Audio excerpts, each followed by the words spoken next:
नमस्कार दोस्तों, मेरा नाम है विशाल। आप सबका स्वागत है स्टॉक बॉक्स के बिजनेस स्टैंडर्ड एनालिसिस वीडियो में।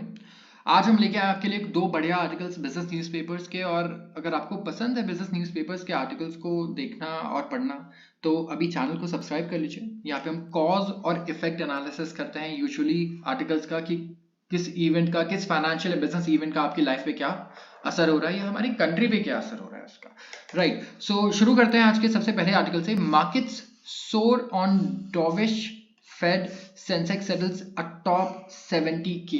यहाँ पे ये सबसे ज्यादा बढ़िया आर्टिकल तो उनके लिए देखिए जो है इस वक्त स्टॉक मार्केट में इन्वेस्टर्स, क्योंकि इस वक्त जो रिटर्न मार्केट दे रहा है, लोगों ने सोचा नहीं होगा कि इस साल मार्केट इस तरीके से बढ़ सकता है। इस वक्त Indian stock market life high पे चल रहा है और नए हाईज रोज बना रहा है। अभी रीजन क्या है? देखिए, स्टॉक मार्केट क्यों बढ़ रहा है? क्या हमारी इंडस्ट्री ने अचानक से ग्रो करना शुरू कर दिया है? जी नहीं, ऐसा तो नहीं हुआ कि अचानक से हम ग्रो करने लग गए।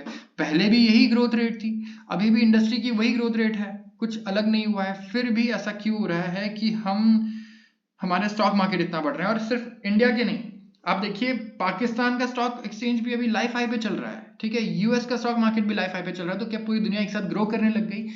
बिल्कुल नहीं। देखिए, स्टॉक मार्केट और ग्रोथ, इनका कोई ऐसा डायरेक्ट रिलेशनशिप नहीं है शॉर्ट टर्म में, ठीक है। स्टॉक मार्केट वॉर के सिचुएशंस में भी कभी लाइफ लो पे पहुंच जाता है और लाइफ हाई पे पहुंच जाता है। सो यू कैन नॉट से कि कोई एकदम बहुत ही एक्सप्लेनेबल रिलेशनशिप है स्टॉक मार्केट का शॉर्ट टर्म में किसी कंट्री के इकोनॉमी की ग्रोथ के साथ। लॉन्ग टर्म में जी हाँ, ये हो सकता है। तो आते हैं आज के आर्टिकल पे, सारे सवाल हम समझेंगे। तो global markets are abuzz with activity. यहाँ पे सबसे पहला एक इंपॉर्टेंट ट्रिगर क्या था? फेडरल रिजर्व ने डॉविश पिवट दिया है। अब डॉविश का मतलब क्या होता है? एक होता है हॉकिश, एक होता है वर्ड डॉविश जो हम यूज करते हैं। फेडरल रिजर्व सेंट्रल बैंक है यूएस की, ठीक है। अब इंटरेस्ट रेट पे बात होनी थी, ठीक है। बहुत ही इंपॉर्टेंट कॉन्सेप्ट चल रहा है इंटरेस्ट रेट का, कि भाई जो ब्याज दर है आपके, जो लोन चल रहे हैं, क्रेडिट कार्ड चल रहे हैं, स्टूडेंट लोन है, होम लोन है, क्या करना है इनका? तो यूएस में कई वक्त टाइम से तो ये बढ़ता रहा, लाइफ हाई पे पहुंच गया, वहां पे ब्याज दर अच्छे खासे ऊपर चले गए। और उसके बाद अभी कुछ क्वार्टर्स से कोई चेंज नहीं आया है, ना फेडरल रिजर्व बढ़ा रही है ना घटा रही है। लेकिन इस बार इंडिकेशन मिले हैं कि अगली बार शायद अगले साल 2 से 3 रेट कट्स हो सकते हैं। और सिर्फ इसी बात पर क्या हुआ? लोगों ने स्टॉक मार्केट में पैसा शिफ्ट करना शुरू किया। कहां से? बॉन्ड से। बॉन्ड मतलब एफडी, मान लीजिए एफडी में अब पता है आपको अगले साल रेट कम ही होने वाले हैं। 8% जो था ये पीक था। तो अब आप क्या करेंगे?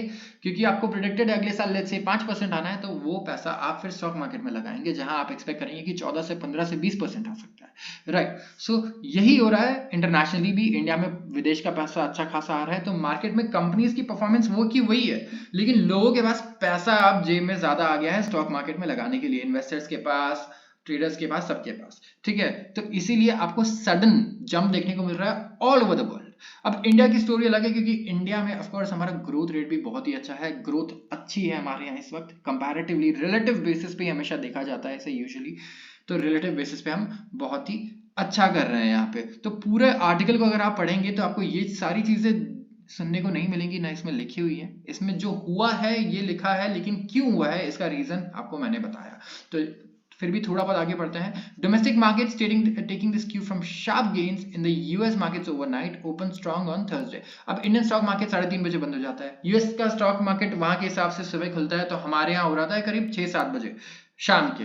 तो देखा गया कि बहुत ही बढ़िया वहां भी जंप देखा गया, बढ़िया। आप देखेंगे मोमेंटम वहां पे। नैस्डैक जो आईटी का इंडेक्स है, जैसे हमारा निफ्टी आईटी, वैसे लाइफ हाई पे क्लोज हो रहा है, लाइफ हाई पे चल रहा है। डाउ जोन्स लाइफ हाई पे चल रहा है। तो अगले दिन इंडियन मार्केट में भी उसी तरीके की मोमेंटम देखने को हमें मिल रही है। यूएस मार्केट बढ़ रहा है, सुबह उठ के इंडियन मार्केट और ज्यादा बढ़ रहा है।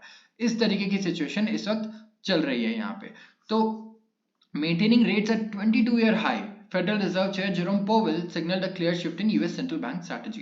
22 साल के हाई पे चल रहे हैं वहां पे ब्याज दर, जो लोन लोगों ने लिया है 22 साल का सबसे हाईएस्ट इंटरेस्ट रेट वो पे कर रहे हैं इस वक्त। तो बहुत ज्यादा कष्ट भी है लोगों के, ठीक है, फाइनेंशियल्स में बहुत ज्यादा दिक्कतें भी हैं। तो डर भी लगता है, ऐसा नहीं कि आप इंटरेस्ट रेट बढ़ाते चले जाएं तो महंगाई कम होते जाएगी। महंगाई कम करने के चक्कर में ऐसा ना कि आप इकोनॉमी को ही पूरी तरीके से बेकार करते हैं, राइट। तो ये भी नहीं होना चाहिए। तो रेट कट्स फाइनली होराइजन पे हैं, ठीक है। कुछ ने 75 बेसिस पॉइंट का भी हिंट दिया है कि कट हो सकता है यहाँ पे। तो आते हैं अगले आर्टिकल पे। India takes cover as critical mineral imports shoot up but local output में only partly substitute China's dependence. अब देखिए, थोड़ा सा आपको इंट्रो देता हूँ मैं इसके बारे में। ऑयल, क्रूड ऑयल, जहां से हम पेट्रोल, डीजल, केरोसिन सारा एक्सट्रैक्ट करते हैं, इसके लिए इंडिया डिपेंडेंट रहा है मिडिल ईस्ट पे, और बाकी कंट्रीज भी रही हैं, चाइना भी रहा है, सारी कंट्रीज रही हैं, राइट। तो अब हमने क्या कहा कि भाई ऑयल से पोल्यूशन बहुत हो रहा है, हमारा इंपोर्ट बिल सबसे बड़ा ऑयल का होता है, तो हम किस पे जाएंगे, हम शिफ्ट करेंगे ईवी पे, राइट। लेकिन आपको पता है ईवी बनाने के लिए भी कुछ ऐसी चीज चाहिए जो हर कंट्री में नहीं है, जैसे कि रेयर अर्थ मेटल्स, ठीक है।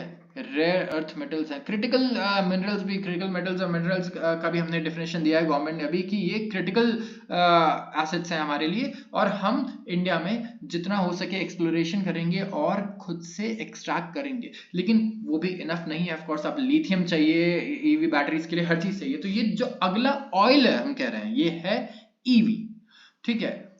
मान लीजिए तो ईवी बनाने के लिए, क्योंकि गाड़ियां ईवी से चलेंगी, तो क्या चाहिए अगला ऑयल, फिर क्या हुआ है यहाँ पे, पेट्रोल की जगह क्या यूज होगा यहाँ पे, लिथियम आयन बैटरीज। उसके लिए चाहिए ये सारे मेटल्स, हमें कोबाल्ट चाहिए, लिथियम चाहिए, और भी बहुत सारे रेयर अर्थ मेटल्स हैं। अब यहाँ पे लिस्ट देखिए आप ऑन द ब्लॉक, लिथियम, निकल, टाइटेनियम, कितनी सारी चीजें हैं यहाँ पे, फोस्फेट से लेके। तो अब इंडिया का डिपेंडेंस किस पे है इसके लिए, चाइना पे, ठीक है। और मिडल ईस्ट पे डिपेंडेंस फिर भी ठीक है, लेकिन चाइना जिसके साथ हमारे रिलेशंस ऑलरेडी खराब रहते हैं, उस पे डिपेंडेंस होना is not very good for India.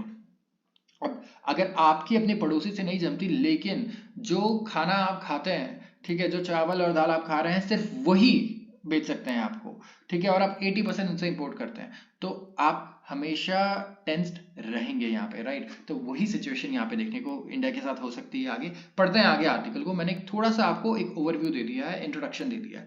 As the world moves towards clean energy technologies, demand for critical mineral is surging, right. Critical minerals जो बैटरी के कंपोनेंट्स बनाने के लिए, सोलर पैनल्स में भी यूज होते हैं, बैटरी में भी यूज होते हैं, ठीक है। And so is their import dependence. अब ज्यादातर ये जो मिनरल है ये हेल्प करते हैं power, electric vehicles, wind turbines, solar panels, ये हमने ऑलरेडी बोल दिया है। और ये इंपोर्ट कहां से होते हैं, चीन से, चाइना से, जो कि लीडर है ग्लोबल प्रोडक्शन में, अच्छे खासे इनके पास माइंड्स है और सप्लायर भी है। देखिए और भी जगहों पे रिसोर्सेज है, लेकिन चाइना ने पहले एक्सप्लोर कर लिया कि मेरे कंट्री में किस किस जगह पे ये मेटल है, और उनको एक्सट्रैक्ट करना भी पहले ही शुरू कर दिया।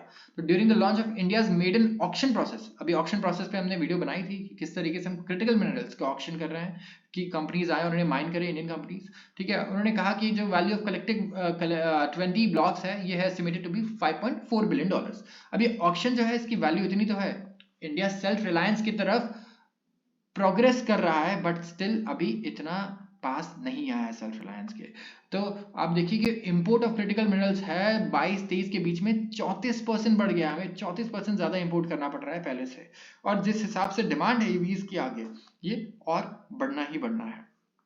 मिनिस्ट्री ऑफ कॉमर्स और एंड इंडस्ट्री के जो डेटा है, इसने बोला है कि इंपोर्ट वैल्यू सारे अगर 10 मिनरल्स की आप देखें तो ये बढ़ी है 34% to $11 billion from $8.3 billion in FY22। तो 68,000 करोड़ से 91,000 करोड़ ये हो चुका है। तो करीब करीब आप देख सकते हैं यहाँ पे 23,000 करोड़ का एडिशन हुआ है वैल्यू में। तो हमें इतना ज्यादा पहले से इंपोर्ट करना पड़ रहा है, ठीक है। तो which is not a very good thing. Of course हम नहीं चाहेंगे कि हम ये इतना इंपोर्ट करें और हमारा इतना इंपोर्ट बिल आए। अब ये मेटल्स है भी बहुत इंपॉर्टेंट। अब जैसे PGE है, ठीक है, ये मैन्युफैक्चर हम इसका यूज करते हैं हार्ड डिस्क की मैन्युफैक्चरिंग में, कंप्यूटर चिप्स की मैन्युफैक्चरिंग में, LCD screens, fuel cells, right. और ये ज्वेलरी सेक्टर में भी यूज होता है। तो with 58% increase in the import of lithium also neared 3 billion. Lithium भी हम 58% ज्यादा इंपोर्ट कर रहे हैं, ऑफ कोर्स क्योंकि हमारे यहाँ ईवी की डिमांड अच्छी है, कंपनीज ईवी में एग्रेसिवली इन्वेस्ट कर रही हैं, बैटरीज में एग्रेसिवली इन्वेस्ट कर रही हैं, तो हमें रॉ मटेरियल तो चाहिए होगा, राइट, जो मेन एलिमेंट है इसका, और ये है लिथियम।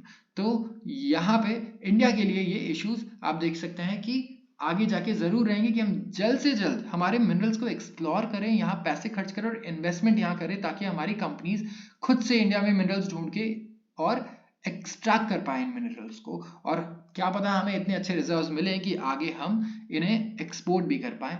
Let's see. सो आज के लिए बस इतना ही। अगर आपको वीडियो पसंद आई हो तो जरूर बताइएगा मुझे, और कुछ भी फीडबैक है वो आप कमेंट सेक्शन में बता सकते हैं।